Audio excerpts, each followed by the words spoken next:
Et bonjour la compagnie, le livre de vie, chapitre Océan. Nous travaillons aujourd'hui la petite décoration de la troisième partie. Il s'agit de la tête d'un macareux vu en partie. Quelqu'un me l'avait demandé. En soi, rien de compliqué, on travaille un peu sur support humide, un peu sur support sec. Et on s'attendrit devant ce regard tout triste. Je vous donne bien sûr toutes les codes pour faire le dessin. Si vous êtes fâché avec le dessin, vous avez la possibilité de l'imprimer pour le décalquer. Lorsque vous l'aurez recopié à l'encre indélébile sur votre petite feuille aquarelle, je vous donne les dimensions après, vous pourrez avancer la vidéo au minutage indiqué ici pour la mise en couleur. J'espère que vous prendrez du plaisir. La semaine prochaine, je posterai l'aquarelle de droite ainsi que le texte. Prenez soin de vous, à très bientôt.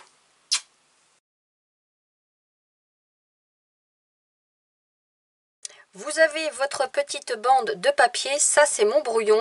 Dans un premier temps, je vais vous donner les cotes ici, là, là, là et là.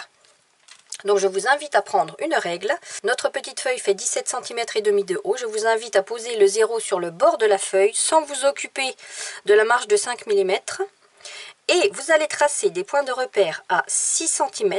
Vous pouvez faire en même temps que moi, je parle lentement. 7 cm, 9,5 10,5 et 12. Ça, c'est sur le bord gauche.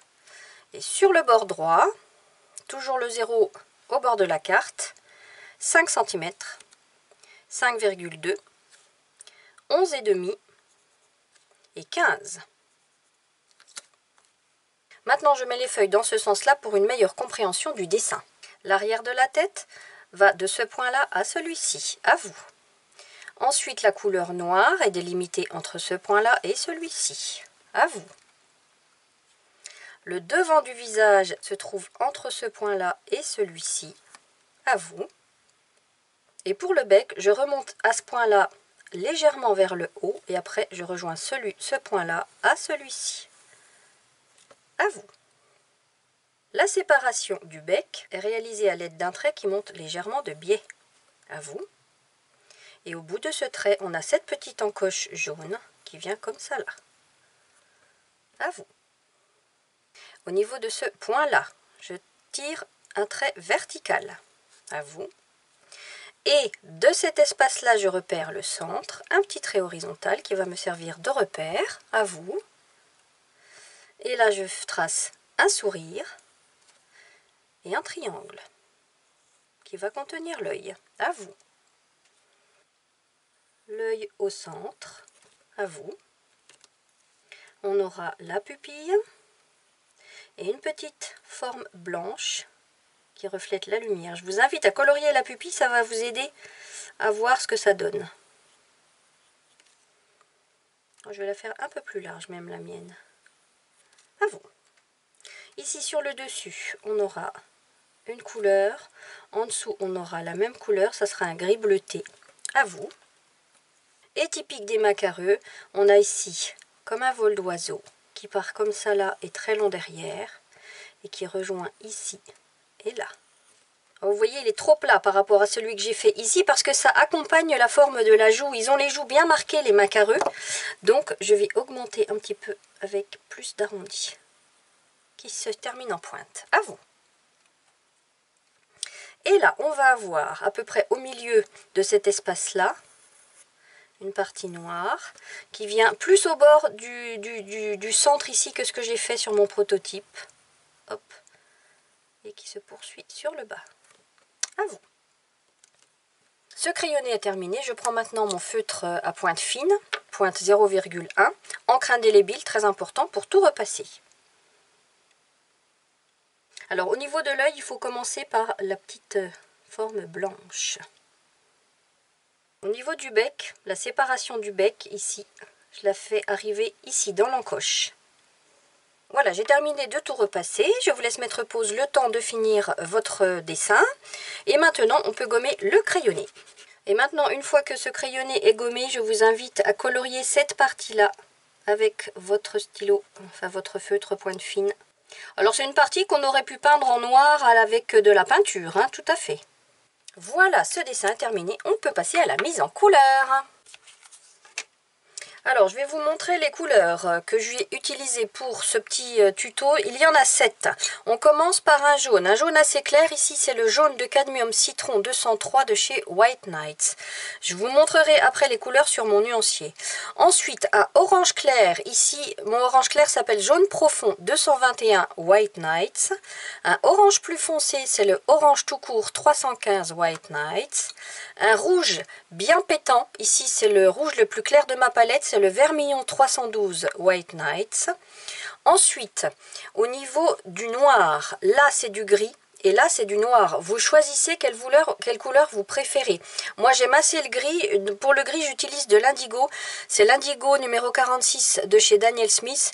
Mais comme celui-ci je l'utilise souvent, sur ce tuto là je vais utiliser que du noir. Comme ça changera. Et le noir c'est les noirs de fumée 801 White Nights.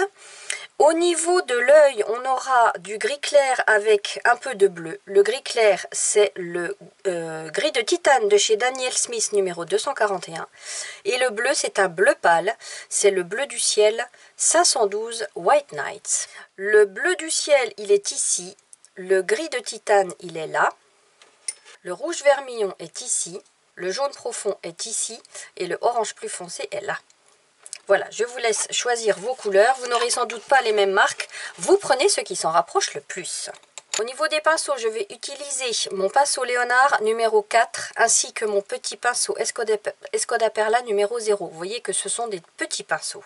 Mon pot d'eau se trouve à droite de la caméra. À chaque fois que ma main sortira, c'est que j'irai chercher de l'eau ou que je rincerai mon pinceau. J'ai pas encore fixé ma feuille parce que ce sont des petites séquences qu'on va peindre. On va commencer par sélectionner le jaune et le orange clair. Je vais mouiller juste l'avant du bec avec pas mal d'eau. J'applique mon jaune. Et là, je pense que je vais laisser une petite tache blanche, ce que je n'ai pas fait sur mon prototype, parce que ça donne de la transparence à ce bec. Je laisse un petit triangle blanc ici. S'il se referme, c'est pas grave, hein. Donc moi, j'aime bien avoir beaucoup d'intensité dans mes couleurs, donc j'en mets pas mal de couches de chaque couleur. Et avec le jaune, contrairement à mon prototype, je vais aller jusque là. Je rince mon pinceau, je vais chercher mon jaune profond. Et je vais faire le tour de ma tache blanche qui a commencé à se refermer, mais ça fait rien. Je vais même laisser une tache jaune ici sur le dessus pour donner encore plus de mouvement, même si ce sera recouvert après avec l'autre orange et un peu de rouge, c'est pas grave.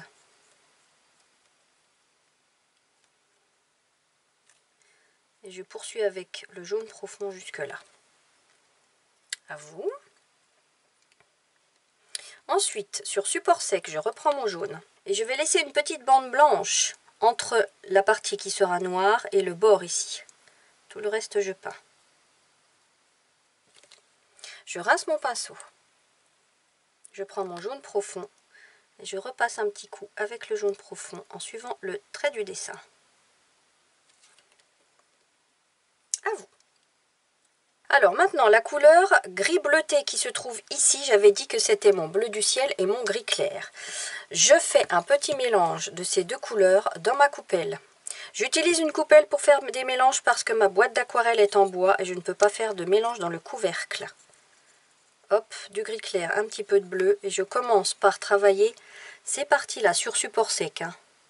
Déjà une première couche pour voir ce que ça donne. Ici, là, et l'iris également.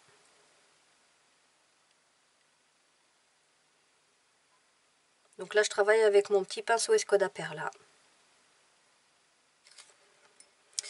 Je vais rajouter un chouïa de bleu, des petites pointes de bleu pour donner du mouvement à tout ça. Et des petites pointes de gris. Je viens de rincer mon pinceau, je rajoute également des petites pointes de gris.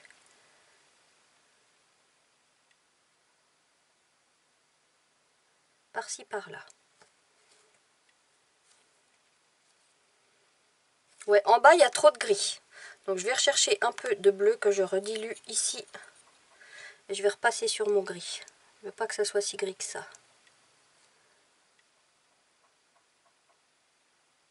Voilà. À vous. Je reprends mon Léonard numéro 4. Mon noir. Je mouille cette séquence-là. Hop. Je vais chercher mon noir et je vais laisser des petites taches de lumière. Même si c'est noir, ça ne nous empêche pas de laisser de la lumière.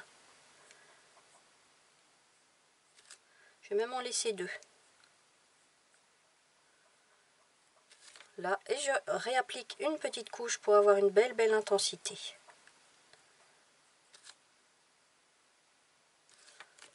À vous. Je rince mon pinceau et je vais faire pareil avec les parties noires sur le bec.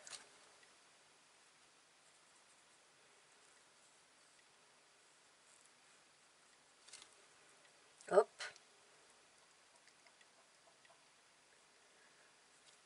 Je vais laisser une petite tache plus claire sur le devant. Tout le reste, je peins.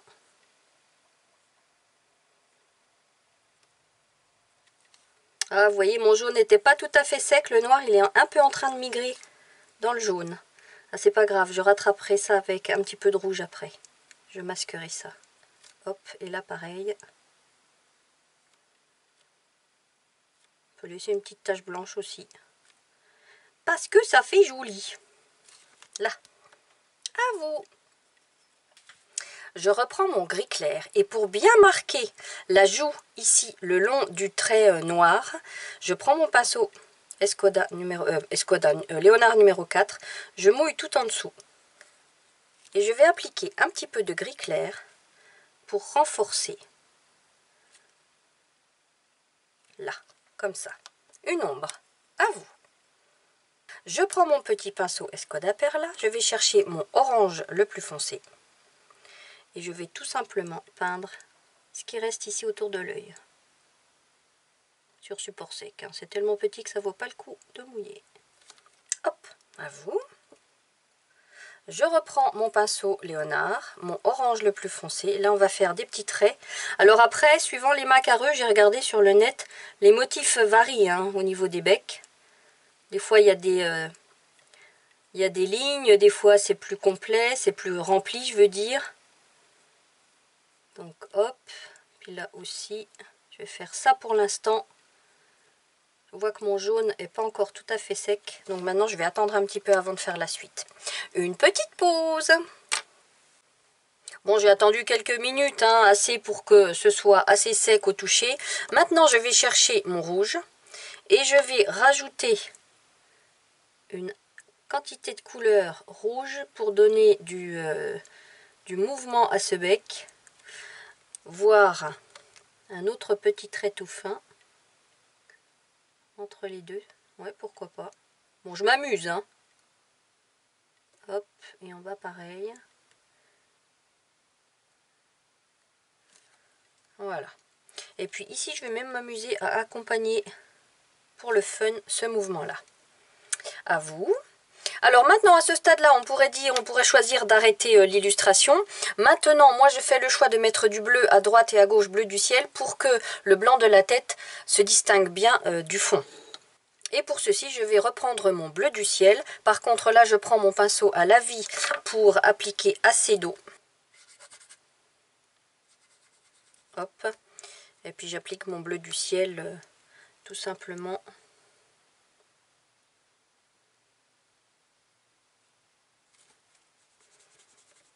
Voilà, sans prise de tête. Hein.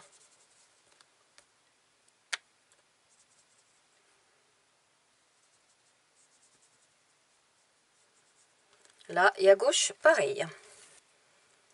Je rince mon pinceau. Je mouille tout. Alors, quand on mouille, on n'est pas obligé de suivre pile poil le trait du dessin. Hein. On peut laisser 1 mm. C'est quand on applique la couleur qu'on fait bien attention à suivre comme il faut les bords.